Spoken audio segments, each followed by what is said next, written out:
عاملين ايه؟ اهلا بيكم في فيديو جديد. والنهارده بقى بنصور من عند كوبري محمد نجيب عشان نشوف اخر تطورات الكوبري. وزي ما حضراتكم شايفين تم اغلاق طريق الكوبري اسفل محمد نجيب اللي بيوصل للمنظرة. ودلوقتي كل العربيات بتدخل يمين بتكمل قبلي لان مفيش طريق تاني غير كده.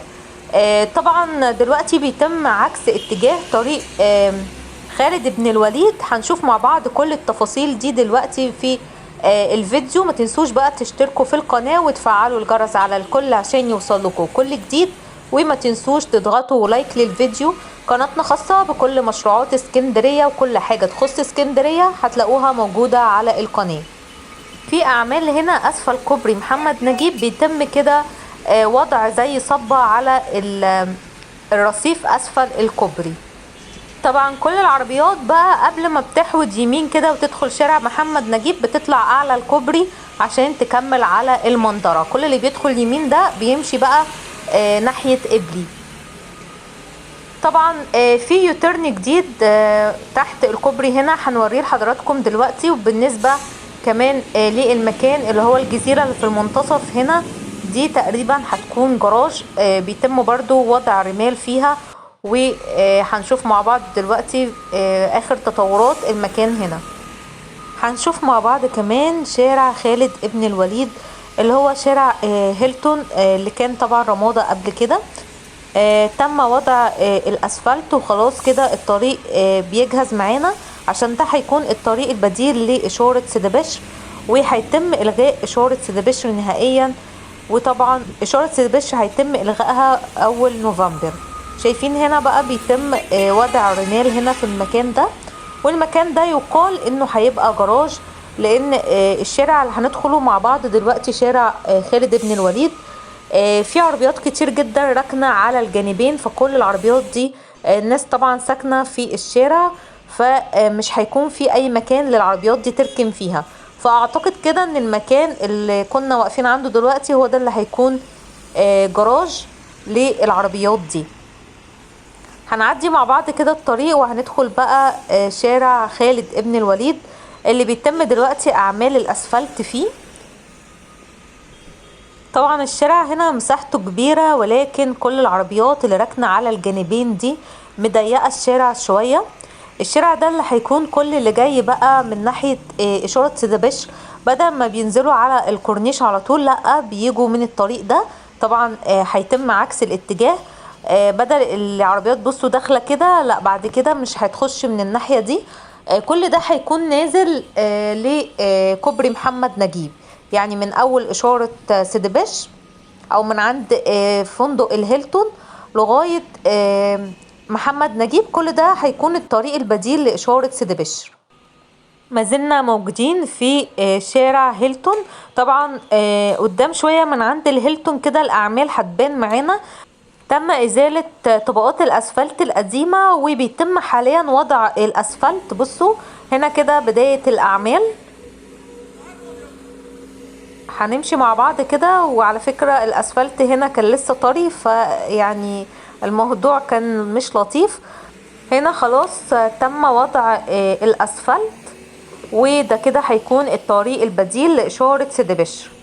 هنوصل مع بعض لحد فندق الهيلتون عشان نشوف آخر التطورات للطريق البديل لإشارة سيدي بشر. لسه في أعمال بصوا في الطريق هنا.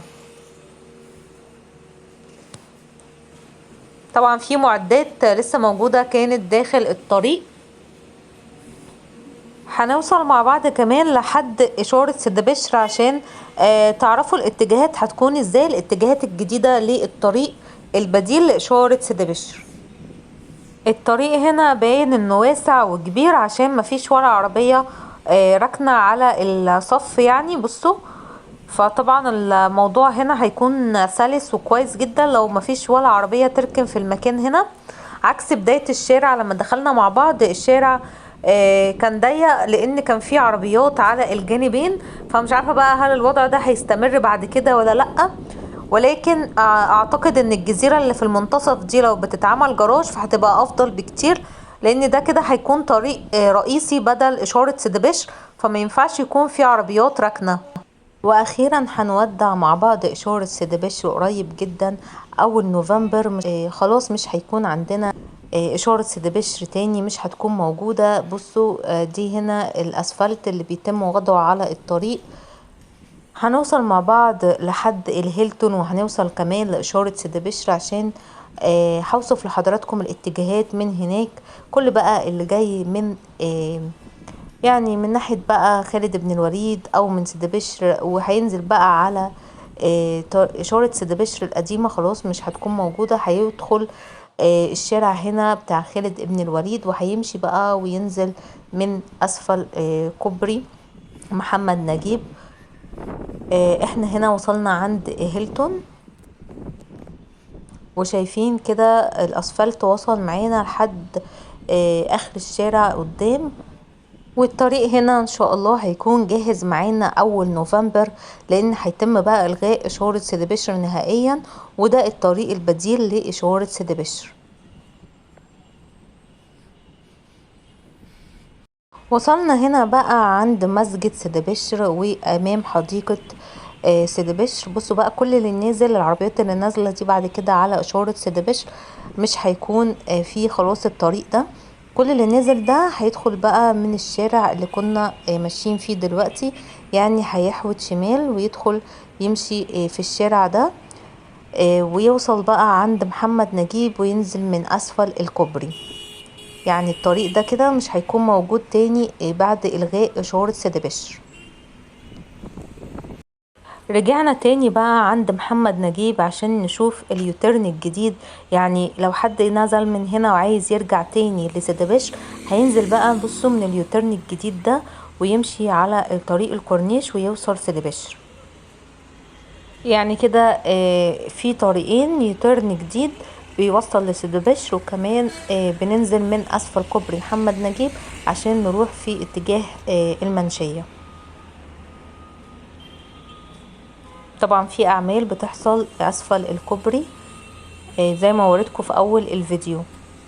هنمشي بقى في الاتجاه ده كده في اليوترن الجديد عشان نشوف كمان الكراسي اللي تم وضعها في اللي هو المناطق الترفيهية اللي اسفل كوبري محمد نجيب.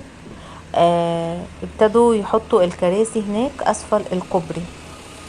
فكرة الكراسي دي حلوة جدا عشان كمان كبار السن، ولكن بقى يا رب ما تكونش مأوى للمتشردين، لان طبعا المكان هنا يعني بصوا كبير جدا، فاي حاجة فيها كراسي هتلاقي بقى ناس متشردة نايمة عليها، يا اما ناس يعني معرفش بتستخدمها استخدام خاطئ، فالموضوع يعني مش هيبقى لطيف. فياريت بقى رقابة شوية على المكان هنا بعد ما يخلص، لان طبعا المنطقة هنا هتكون جميلة جدا، وفكرة حلوة ان احنا نستغل المكان ده كله ونعمله كراسي لكبار السن. بصوا هنا احنا كده وصلنا عند المكان بداية وضع الكراسي.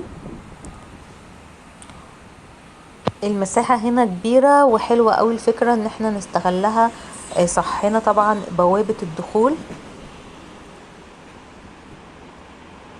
ولحد كده خلص الفيديو بتاعنا النهاردة. هتوحشوني جدا جدا لحد الفيديو الجاي.